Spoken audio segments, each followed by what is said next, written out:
learn. We have a wonderful speaker today, and I know that you're going to enjoy this. Before I tell you a little bit about our speaker, I would like to give our sense of gratitude to Ogat and to Ron Davis, who is here taping this presentation today, so that people in their homes later on will be able to enjoy and learn from this too. So we are very, very appreciative of Ogat for being here today to do this. I would like to introduce our speaker, MILLIE GRENOUGH, who actually I met several years ago and have heard her speak a few times, and am very delighted that she could come today. I actually do have her book, OASIS In The Overwhelm, and it's a wonderful resource to help us reduce stress in our lives. Millie is an executive coach and international workshop presenter. She is president of Greenough Incorporated, a coaching and training organization in New Haven. Interestingly enough, Millie is a former nun and has worked in the as a community developer, a waitress. She has a very interesting background. Has taught English as a second language, is a teacher of other subjects, a nightclub singer, a psychotherapist, social worker, and strategic planner. That is really quite a lot of different and wonderful things. Millie is a clinical instructor in social work of psychiatry at Yale University of Medicine. So we are very, very fortunate. We are going to be treated to a wonderful talk today, and I welcome you, and I welcome Millie. Thank you for joining me. Thank you. I never know what Joanne will say about me. Can everybody hear me? She told you the nun part, so I should tell you I'm now married to a very sweet Brooklyn Jewish man. And in the deal, I inherited a couple of wonderful stepsons who were then teenagers, so it was quite a challenge. But they're now in their 30s, and each one of them is married and has a grandchild. So I'm now a proud grandmother, without ever being a biological mother, but did it this way. So I'm delighted to be here with all of you today, and I thank Joanne for inviting me to come. I'll give you a brief background on why I love doing this. But first of all, let me ask, is there anyone in the room who has zero stress in your life? Zero. Not possible. Not possible. Well, I did this workshop at, what's the place in North Branford? Evergreen Woods. A bunch of them, residents and staff, came to Madison, and I did a workshop.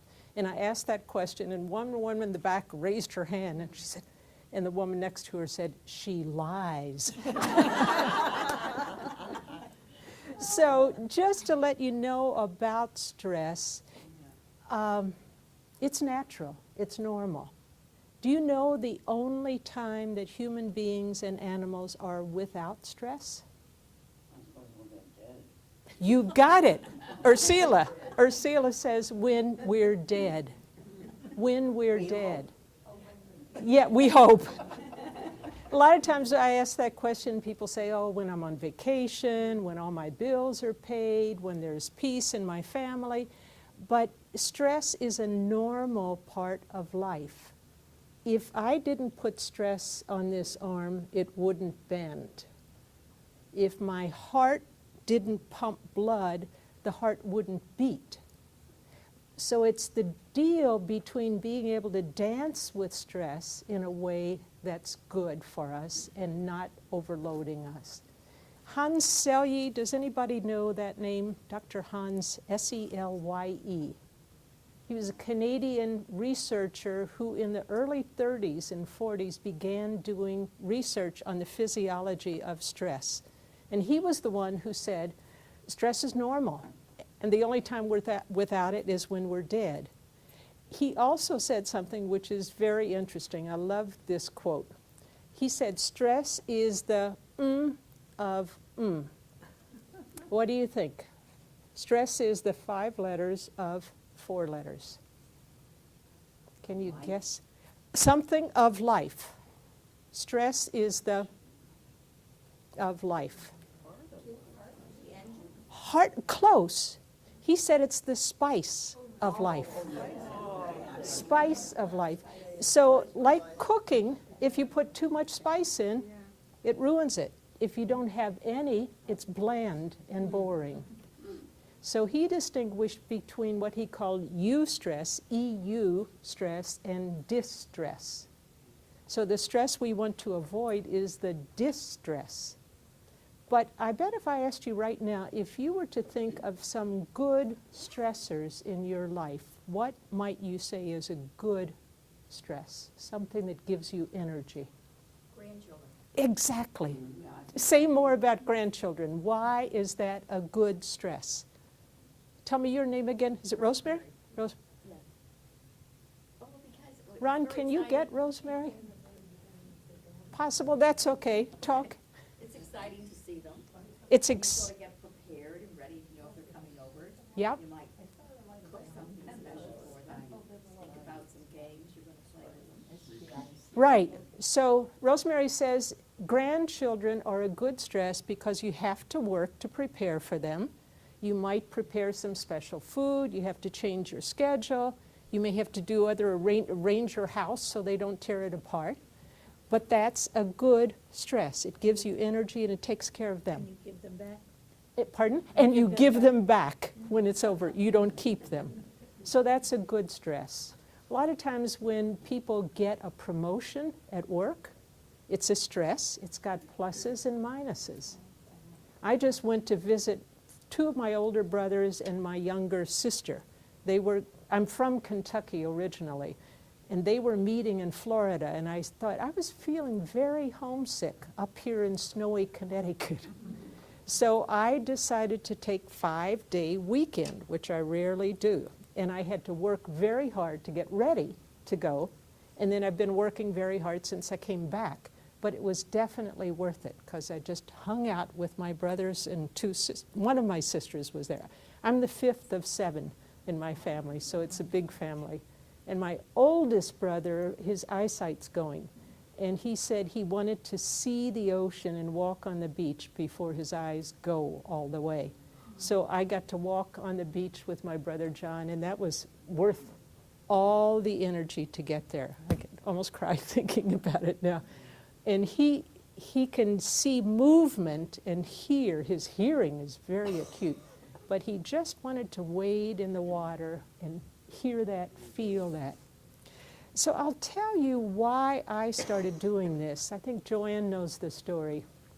It's 20 years ago now, Joanne. I was in the fast lane for sure. I was working full-time. I had just finished an internship at Connecticut Mental Health Center in New Haven. I had just married this sweet Brooklyn Jewish man and inherited these 3 teenage stepsons. I was beginning a small business. I was really revved and going. And my friend Joe, who works with me, called me on a sunny July morning and said, "It's beautiful, Mill. Do you want to go for a bike ride?" And I thought, well, I only have 5 things to do today. Sure. So I put the bike on the Camry, drove out to Deep River, where it's beautiful, rolling hills, and I know how to ride a bike, so we picked up a sandwich, we went riding, and I still don't know what happened. I think I hit a pothole. Joe was ahead of me, so he doesn't know, but I was thrown off the bike, hit my head on the pavement. I had a helmet on or else I would not be here talking with you. Was knocked unconscious. Joe didn't know what to do because it was before cell phones. Should he stay with me? Should he go somewhere? And it was a country road, so finally he told me this later. A car came and he said, you know, watch out. And they somehow or other got an ambulance who took me to the Deep River Green, and one of the Lifestar helicopters was there.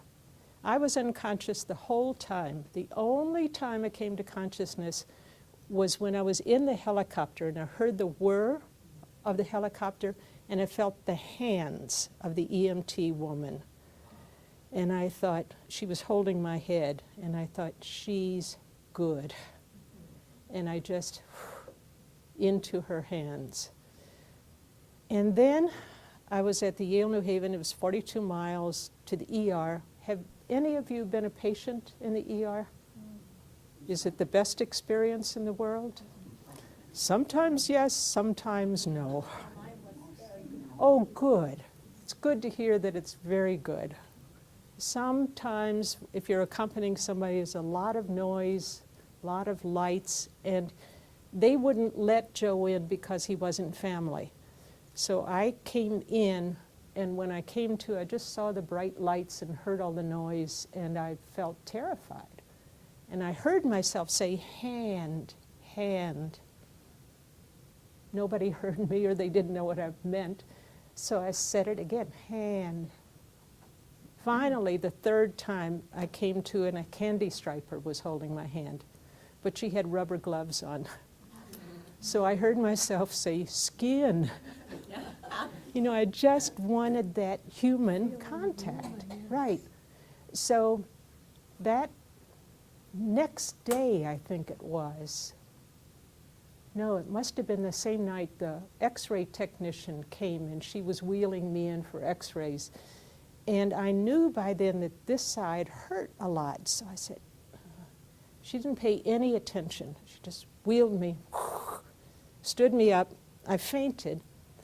And the first person to call me by name, he was on the floor with me. He took my hand, and you know the little hospital bracelets? Yes. He saw my name and he said, Mildred, Mildred. He was the orderly. And I thought, thank God there's a human being here. Right. You know, and the next morning when I woke up, you know how when you're in kind of a surreal place, things look different? It looked like a bunch of penguins walking around. White jackets, and penguins were holding the charts, you know. And I heard the head penguin say, female, bicycle accident, 3 concussions, ruptured kidney. And I thought, well, I guess that's me. But nobody said, yeah. And he didn't say, good morning, Millie. May I bring in some students? May I talk with you? So this was a big wake up for me because I had been working at the mental health branch of the same hospital. And I thought, whoa, do I sometimes get so busy that I forget that the people in front of me are people? You know, I have to do my work. They did great work or else I wouldn't be here talking with you. They did wonderful work, but it was something like something wasn't there. So in my recuperation time, it took about 3 months where I couldn't work at all. My recoup was in my backyard hammock. I just laid there and let nature heal me. I watched the ants crawling underneath, and I thought, they seem to know what they're doing, you know, and they're not in a rush. So I made a promise to myself, when I go back to work, I have to take better care of me so that I can take better care of the people I'm with. And if I find some ways to do that and they work, I want to teach them to my colleagues so that they can take it too. So I did them on me, and I knew I didn't have time to go on vacation, didn't even have money to join a gym, didn't have extra time, so I thought I have to find things I can do just like this, just like this. So I developed these, what I call my 60-second strategies, which anybody can do anytime. And I have to keep doing them, or else if I don't, I get in that fast speed. Like when I was coming here, I thought, oh, Joanne gave me the directions. I left them at home. Oh, okay, breathe, Mel, take it easy, you'll find it. So I stopped at Merle's record rack. And I said, I'm going to the Senior Center, High Plains. She said, sure, you just go up Old Tavern Road and go through the stop signs. But if I had gotten, what would have done to my stomach and my head? What happens when we get You agitated? don't even hear what someone is saying. Don't hear. You don't hear. You don't Right. hear it, and your mind gets, Right. and your stomach and digestion, so it was like, so that took a couple of seconds for me to breathe. So the strategies worked for me, and I began teaching them to my colleagues at Connecticut Mental Health. Then my first outside group was hospice nurses and social workers, and they have a really challenging time. Then I was at Bridgeport Mental Health Center, Clifford Beers, a lot of hospital places. And one day I was talking with my accountant, and he said, "Millie, how are you? What are you doing?" I told him. He said, "Well, what about the rest of us? We're human beings too. You know, why don't you teach us stress things?" Because he said, "My work's hard, and I got a family, and I have to balance this and that, and especially in tax season." So that's when I began doing it for more people. So that's my background, and I am going to ask you today not to just sit here and listen to me, because let me give you some statistics if I can find them now. If I don't find the exact page,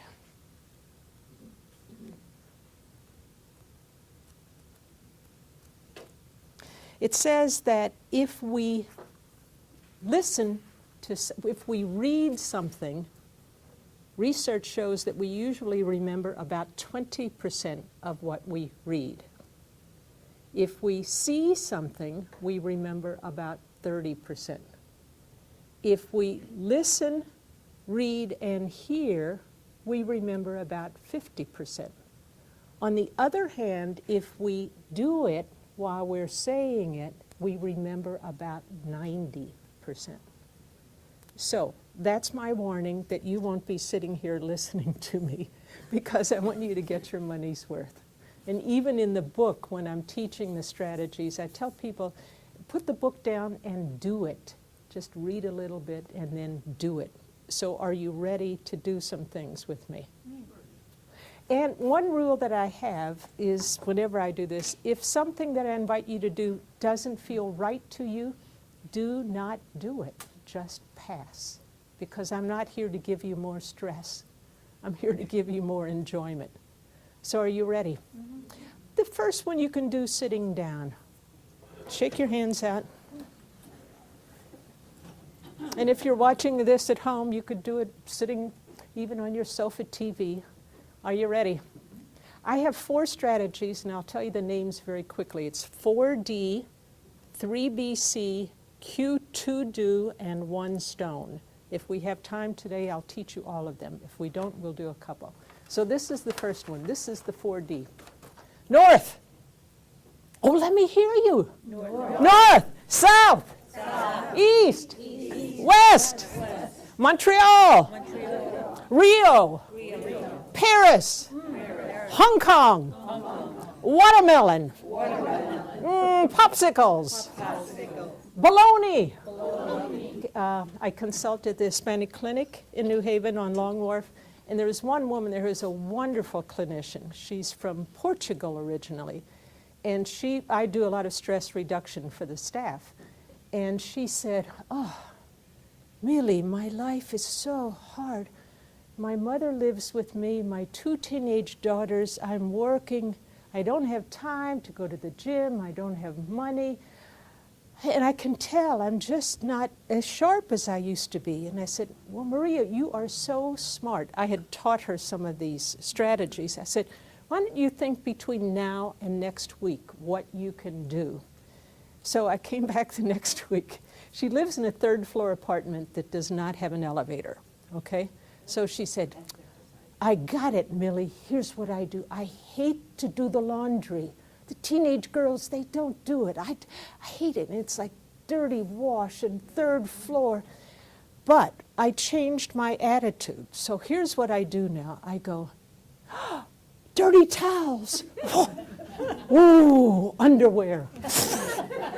Oh, sheets. So I do my 4D, and then I go, take the basket. This is my weightlifting. I go to the top of the stairs, I open the door, and I say, "Stairmaster." Wah, wah, wah, wah, wah. I go down there, I put it in, and if I trust the people who are there, I leave the wash there. If it's a nice day, I walk around the block a couple of times. If it's raining or I don't trust the people, I have a good magazine that I can read. So what did she change? Her attitude. yeah. And what difference did it make? A lot. For instance, what was the difference? It no longer became a chore. It- It became something she looked forward to. It was her actually, physical and her exercise. physical Yeah. exercise, right. Wasn't a chore. And that's like shifting your mind from this to that. Right. And she was able to do it. I have to do it all the time because I say that my default mode, what I slip into a lot, is worry. I got it from my mother. She was the queen of worry. Her mother was the queen of worry. But what I've found out is it's not genetic. It's a habit.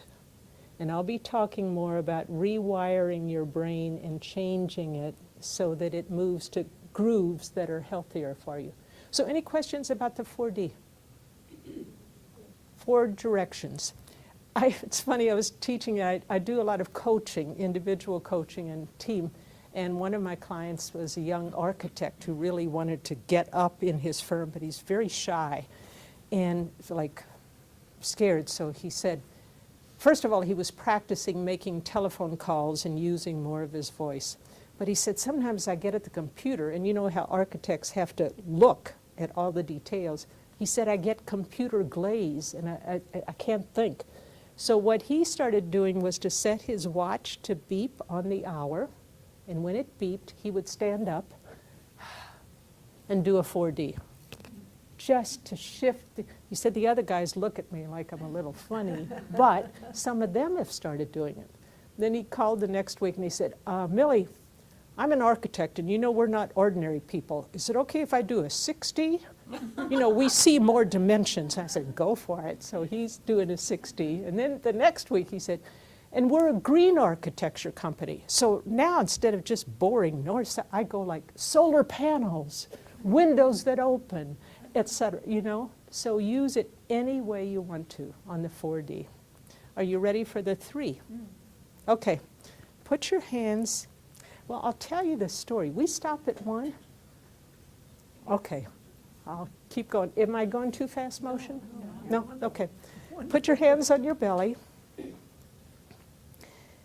And I'll tell you the story first. You can get your belly warm in the meantime. One of my friends who's a social worker at Ridge Road Middle School, I think it is, 5th grade, she called me one day and said, Mill, our kids are having a lot of trouble with bullying and impulse control. Does that sound familiar? Mm-hmm. Even for adults? Bullying and impulse control? Yes, do we absolutely. sometimes? Yeah. So she said, do you think you could do anything that would help? And I said, well, I'll come in and try. So I came in and taught them this. And I said to them, you know, sometimes we adults get upset too. I asked the 5th graders, what gets you upset or riled up? What do you think 5th graders would say? 10, 11-year-olds. What do you imagine would get them? Their peers. Their peers. What about the peers? Bullying. Bullying, competition. I don't have the right clothes. I didn't get invited to a party. People call me names. Somebody picks on me, and if I hit them back, I get in trouble. And about their parents, my mom and dad are always fighting, or my mother's sick, and all of these things. And I said, well, we adults get upset too. If somebody looks at me funny, I feel bad. So here's one of the things that I do. I just put my hand here on my belly, and I just blow out. I go. Nature abhors a vacuum, so if I blow it out, it'll come in all by itself. Fresh air, let it in. And feel it there, and blow it out again. And let in fresh again. One more time, just let it blow out. And let the fresh come in. So right now, do you notice any difference doing simply that? You're calmer. Where do you feel calmer? Where do All you? over. I think your mind, you feel mentally calmer. You've calmed yourself down. So your mind is Right. mentally calmer. You've calmed yourself down. Anybody else feel it in your body? More relaxed. Where are you more relaxed? I don't know, well, of course I'm sitting, so I guess it's just. In your top. torso. Yeah, my Yeah. torso. Yeah. Well, when I asked the kids, did they notice anything, they didn't say anything. But I came back the next week and I said, well, how did it go? Did anybody use any of those 60-second strategies? And this kid, Gary, who had not said a word before, said, Miss Grenough, I did it. I did the 3BC. I did the 3B. I said, great, what's your name? He said, Gary. I said, Gary, what's the 3BC? Because I hadn't said anything about 3BC. You know, the 3-breath countdown. So he was the one who named it the 3BC. I said, that's terrific. When did you use it? And I was in gym class, and I hate gym class because nobody ever chooses me. Has that ever happened to you? So I was on the bench, and I was afraid I was going to cry, but I just remembered, and I went,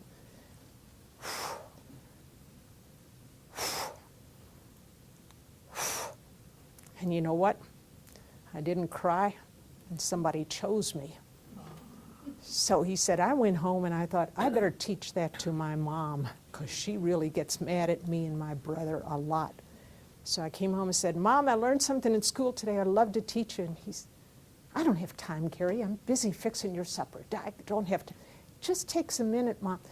I don't have time. Mom, please, after supper, you can teach me. So he taught her after supper. She did, and she said, Gary, I don't have time for that. What's it called? A 3BC? Mom, if you don't have time for a 3BC, do a 1BC, okay? So Gary's the one who gave me the name, and I've taught this one to a lot of people, including some of my adult clients who have road rage or who just impulse control. Some of my people who are trying to lose weight or trying to be more mindful about what they do. Like Susan, one of my clients, she says now before she starts eating, whenever she feels hungry, she knows now to put her hands on her belly, do a 3BC, just chill out, and then ask herself, am I really hungry? If I'm hungry, what am I hungry for? Is it hungry for somebody to talk to? Is it hungry for food? Whatever. And she says then after she's chilled out and kind of identified it then, if she's really hungry, she'll get the food, and before she eats it, she'll do another 3BC so that she's not just gobbling it and she's not watching TV at the same time. So she's like, and she said, funny thing, now I can taste it. I really know what I'm eating and it tastes better. So that's a 3-breath countdown.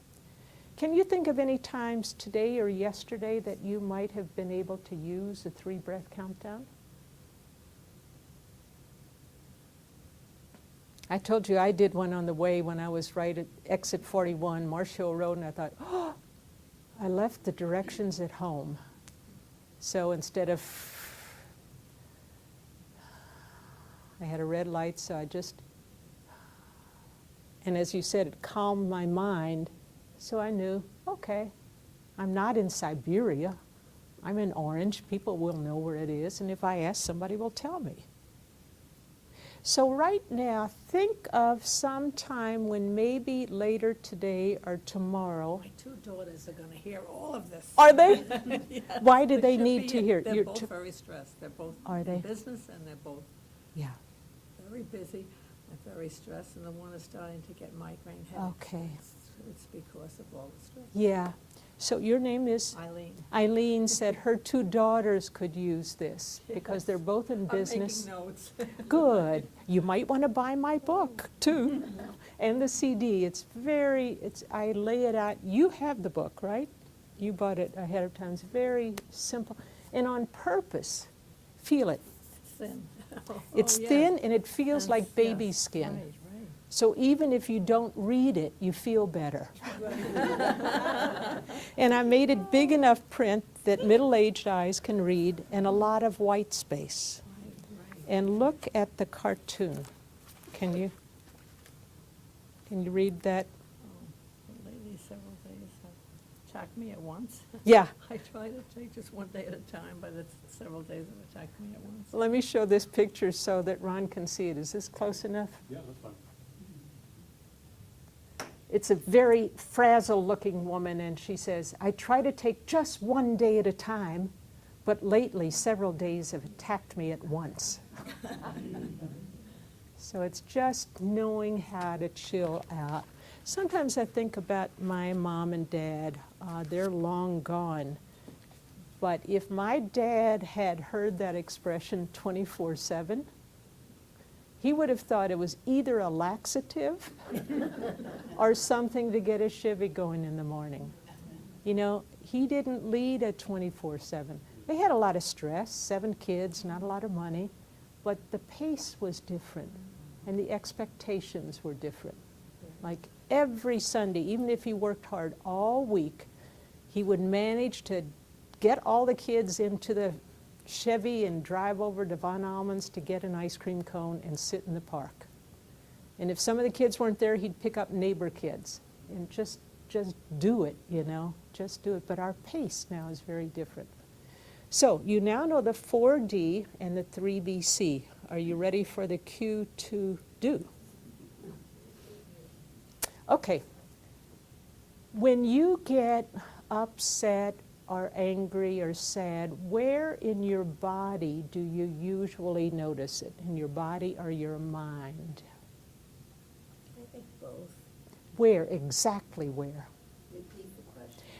When you feel yourself either mad, sad, angry, confused, where in your body or your mind do you notice it?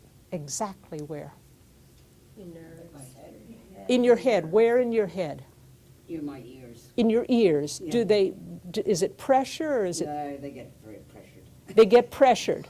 Okay, pressured, because we're all different. We're all different. Where do you feel it? Joanne, when you get stressed? Shoulders. Top of the shoulders or back or front? Back. Anybody else have shoulders? Neck? Shoulders and neck. Neck. Anybody else have ears? No. Anybody have chest? Ron says chest. And what do you notice in your chest? Tight. Tight. A lot of people who are dancing with heart trouble feel this. Remind me to tell you a story about one of my clients who had 2 heart attacks and now has shifted what he does. Anybody feel stomach? Yes. Yeah. Stomach. Hands, anybody? Yes. Yeah. So I call those your Q, C-U-E. When you notice it, it's like a signal saying something's going on, something's happening. What is it? So instead of taking an Excedrin right away or an aspirin, I say, see what's going on right now. I'll give you an example. I was at lunchtime going to meet somebody, for one of my friends, for pizza down at Clark's Pizza in New Haven on Whitney Ave there. Mm-hmm. And on the way over, this was when my kids were still in high school, I heard on the radio that another teenager had been shot the night before near Hill House High School. And he was at St. Raphael's, and that was the 3rd teenager this month. And I could feel immediately a migraine beginning, and my stomach was like, because our kids were teenagers, and we live a block and a half from Hill House. And it was like, I got out of the car, met my friend Gene, and I told him about it. And I said, and Gene, it's not fair. Other people hear bad news and they just go through, but my mother was the queen of worry, her mother was, and I just do all this. And Gene just kept walking. He said, Mill, that's not genetic. That's just a habit. And I thought, geez, if that's a habit, I can change it. Being worried is not a life sentence. So I thought right that instant as I was walking down the street, okay, I thought, I'm feeling it here and here. What channel am I on? And I said, I'm on the worry channel. That's where I am. Then I asked, is there anything I can do and want to do about that situation right now? And I thought, I don't know that kid. I don't know his mother. She doesn't want me going to the hospital or dropping in at her house. won't do any good. There's not a community meeting right now. It's 5 of 12. About the only thing, and my kids are okay. It was last night. It's not today, and we have cell phones. I would have heard. So anything I can do right now, maybe pray. But to keep worrying about it didn't do anybody any good. Gave me a headache, gave me a stomach ache, didn't help the kid, didn't help his mom. So I thought, okay, switch from the worry channel and find one thing that's okay. I'm not Pollyanna, so I didn't want to go to life is beautiful, every teenager in New Haven is one. No, it was like find one thing that's okay. So I looked up and the sun was shining and the leaves were out on the trees. And when I shifted from the worry channel to one thing is okay, I could feel the difference in my body. Does that make sense to you? Yes, sure it does. You have to be able to do it. You have to be, and I have to do it like 20 times a day, because that worry groove is deep. Did any of you have those wind-up Victrolas at home? We had it, and we had 2 records. And the big arm would get stuck in a groove, right? That's where it went. And literally to change it, you had to pick it up and move it. So that's what I think of when I'm shifting from worry to one thing that's okay. It takes effort and it takes practice. But the exciting thing about it is that now all the brain research is saying we can rewire our brains, even into our 90s. When I was in college and studied psych, do you remember them telling you, you better learn everything you can because after 25 you'll lose your brain cells and they don't? Yes, I Yeah. remember that. Yeah, and you would lose them and they wouldn't come back. So what they're saying now is that is absolutely false. Absolutely false. They're saying that, like anything, whatever muscles we use, they grow. So if I use that worry muscle, that neural pathway of worry is going to keep growing. Yeah. And if I shift it to, oh, fine, I think that's my cell phone that I forgot to turn off. I'm practicing a 3BC while I won't even turn it off. It'll turn itself off in a minute. So would you do a 3BC with me right now, please?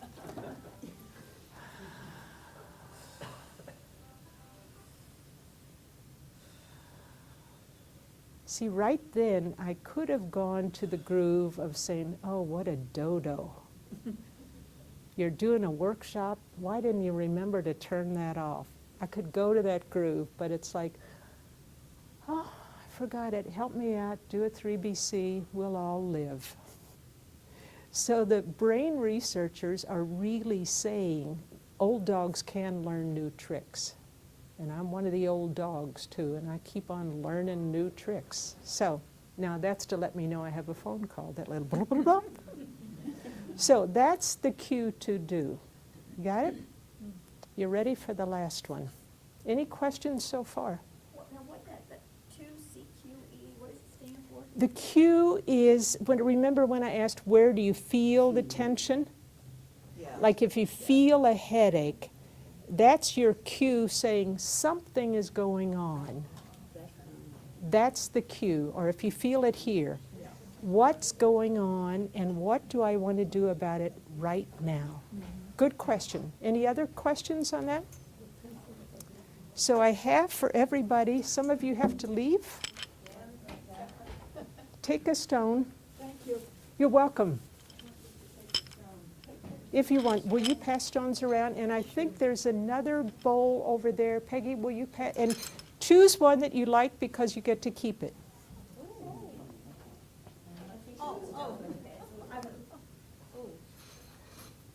And I also have, make sure you get one you want. It's funny when I do this with 5th graders, they go, and if I do it with 95-year-olds, I've got to get my right stone.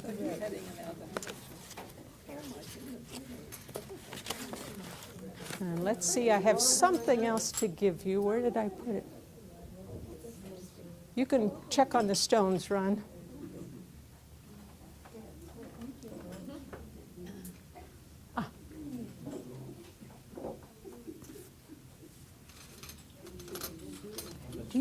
giving one of these to everybody, too. Peggy's passing these around. If you'd like to be on my email list or want anything, just...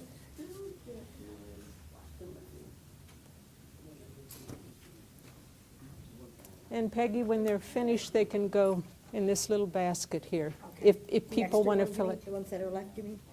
Are the ones, if they fill them out and want to Okay. leave them here, too. Yeah, Personal question. yeah, Now, how does your faith play into all these? in lots of ways. You must have conflict, though, don't you? No? How so? Oh, I don't know. How do you mean? Because you, I don't know if I'm going to word it right, so bear with me. You probably believe in a higher power, so how do you take these things that are so simple? Well, God helps those who help themselves Okay. in one way. And I think that by being who we are as completely as we can be, we're being the best creation we can be, which honors God. And Okay, so you mix it. yeah, and it's not any one religion. It's I wouldn't think so from your family. Whatever. right, Okay. right, yeah, So you whatever. have a melting pot. Yeah, You stir it around. absolutely. What? Absolutely. Yeah. Thanks for asking. Yeah. Your rocks are on the shelf. Oh, good. Okay.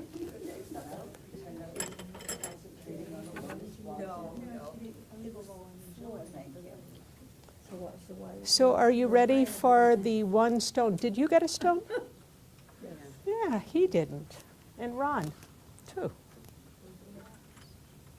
Will you give one to Ron, too, please? So look at your stone.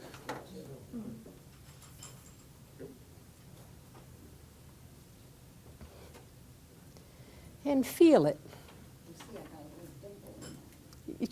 Ursula's has a dimple, or Celia. Yeah. So just get acquainted with your stone. This is yours to keep. And I'll tell you, this is the little stone breathing de-stressing that you can do. And I learned it after my bike accident, the summer after it. I went and I learned, and it was a monk from Vietnam who had been in Vietnam during the war, and he said he wanted to go out and help people, not just to be in the monastery. He didn't want to take sides, but he wanted to help the sick, the wounded, the orphan. But when he left the monastery and went into Saigon, he lost it because he wasn't used to being in the streets. You know? We're in the streets. We're not in monasteries. So We're not sheltered. we're not sheltered. Not at all. Yeah, it's sometimes easier to be peaceful when Oh, you're yes. secluded. Absolutely. So he said he needed to develop strategies that would help him be able to stay grounded right in the midst of everything. So this is one of the little strategies he used, and you do it with your eyes open, because he said it's not about retreating, it's not about closing off and going somewhere else. It's about developing the muscles to be right here, right now, with whatever's going on. So, I'll be quiet and I'll invite each of us to take 10 easy breaths in and out. And if your mind goes somewhere else, don't fuss at it, because that's what our minds do. They just do that. They might be making the grocery list or do whatever. Just bring it back to your stone and take your next breath. Any questions? Are you supposed to be rubbing it or just looking at it? Whatever, whatever, as long as your eyes are open and you're breathing. Some people do it from hand to hand, whatever. There's no magic, no rules, just eyes open and breathe. Ready? And I'll do it with you. Here we go.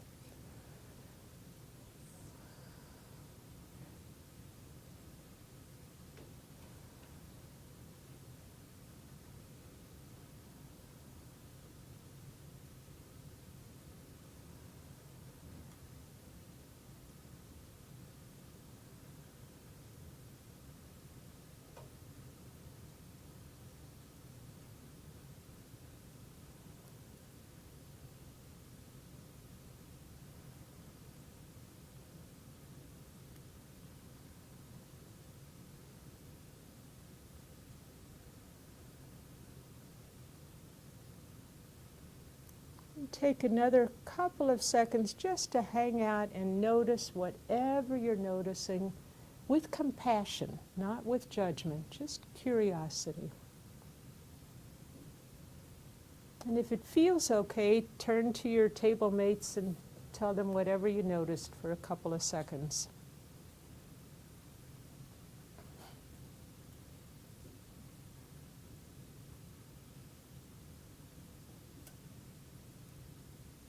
Looks as if you just want to hang out with that, which is fine.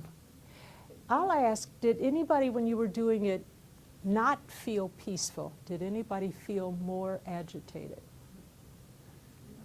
If you do, that's okay. Sometimes when I stop and do it, I notice how agitated I am. So the fact of slowing down to notice whatever's happening is useful. Does that make sense to you? Yeah. I think feeling it gives you a calming Yeah. sense. Feeling it these stones have been around for centuries. They've been through more than we have. Well, they come from Pirwan, but they're Japanese river stones. Like an olmec god. Yeah, they're really, really fine. Worry bead. Like worry beads. Who uses worry bead? The Greeks, the Mediterraneans use worry beads. The Indians use, Catholics use rosaries. Native Americans use stones. And I think of the ship captain that had two of them. Queeg had two of them. Bogart. Cane Mutiny, right. Yeah.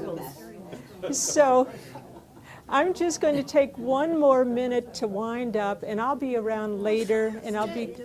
Okay, but Ron will wind up the program, and I would like to hear, and I will certainly be here to tell you more about the books, sign the books, CDs, and as you can tell, I love doing this. So if you know of any organizations or your daughter's businesses or whatever, feels like it's my little way of giving peace to the world. So anybody have any questions, first of all? Any other questions? Oh, there's, here. So I'll ask a question for me. I would love to hear from a couple of you. What's the most important thing that you got from our time together? What's the most important specific thing that you got from our time together? I think mostly that we can control our emotions and our fears, and we can calm ourselves down, really. Tell me your name again. Connie. Connie says, and she's right, most important thing, we have some control over our emotions, our fears. One of my favorite sayings, John Kabat-Zinn, whom I studied with, says, we can't stop the waves, but we can learn to surf. Right? Or dive under, right. Two more people. What did you get that you're taking? 4 very quick little strategies to relax when you're just feeling so stressed. Very quick little Many strategies. times I say, I'm going to go to the gym later, or I'm going to take a walk at the beach Right. tomorrow. This is what I could do. Exactly. And Joanne, I see some people are leaving early, and I didn't even give out the handouts. You could give them to those people later. So 4 quick strategies. One more person, anything you're taking with you? I think we all have the problems, and we have to realize and take the time to solve it. Right. And you gave us the clues. Wonderful. Thank you. So we all, thank you. May I quote you? We all have problems. We have to take the time to solve it, and you gave us the clues, and they take only 60 seconds. Right? Right? What did you say? Oh, you had a comment. Oh, no, I was just gonna say chill out. Was that the Chill expression out. you used? Chill out. I don't care for that expression, but it works. Yeah, a friend of mine says, chill with Mill. Well, Something, you know. Thank you, Joanne. Thank you all. thank you.